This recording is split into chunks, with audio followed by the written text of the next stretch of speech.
It's just a tyranny stinks. Why would the elite want to bring this in?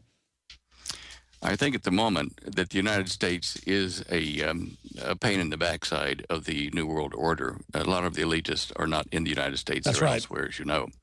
And they need to take us out as a military power, whether we would do what they want or not.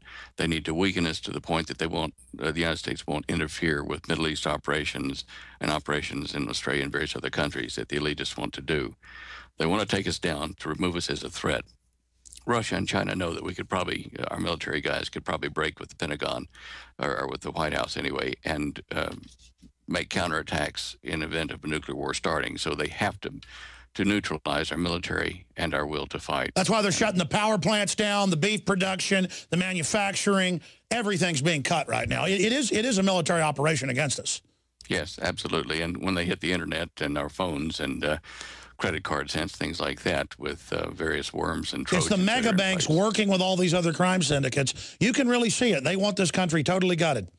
Yep. And when Holly and I were guests of the Hopi Indians at the Shingopi tribe, Second Mesa, their prophecy keepers told us that America will have a multifaceted, multi-sided civil war very shortly, and black against white, Puerto Rican against black, whatever, Muslims against Christians and Jews, and extreme right, extreme left, poor, rich, all these kind of different directions will tear America apart once the economy starts to fail, and America will eventually be invaded, according to the Hopi prophecies. And a lot of what they say makes sense to me. Well, I mean, you can just look at what's going on and how they're race baiting everything. They're really trying to balkanize the country and set it up for race war. Well, certainly, and there's certainly enough weapons and ammunition and stuff around to do that. They've pushed every button from the White House. They pushed every button they could to bring America into civil disorder and collapse the economy here. I don't think they've left anything undone or unplanned to tear this country apart. They couldn't have done it better if they planned openly to destroy us. Incredible. Stan Deyo, getting back into the supervolcanoes, how did you first start warning of the supervolcano that now mainline scientists are saying is becoming active and could erupt at any time?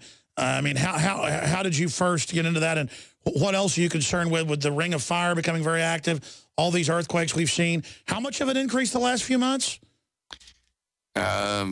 Well, when you say the last few months, are you talking about actual earthquakes or damage from earthquakes? Well, just all of it. I was looking at the graphs. They're all off the chart from the USGS. Okay. Well, that graph is showing, of course, deadly and destructive earthquakes, how many people got killed or whatever, and the damage from them. When you look at the actual earthquake plots, they are not quite as dramatic, but they do increase over the year 2000 to now. That looks like a tenfold increase in death and destruction from what I see in the last 100 years. And what that means is that these earthquakes are occurring in populated places all over the world, in diverse places. And that brings up the Cohen quote. Which is? Which is about the Secretary of Defense saying that there's people that have earthquake weapons. Well, yeah, I mean, we've known that for a while. I mean, Russia and the United States signed their first weather war treaty, or geologic treaty in 1977. So since 1977, it has kind of been a matter of public record that this kind of nonsense has been going on. Bunker buster bombs at the right place, nuclear detonations at the right place can cause earthquakes.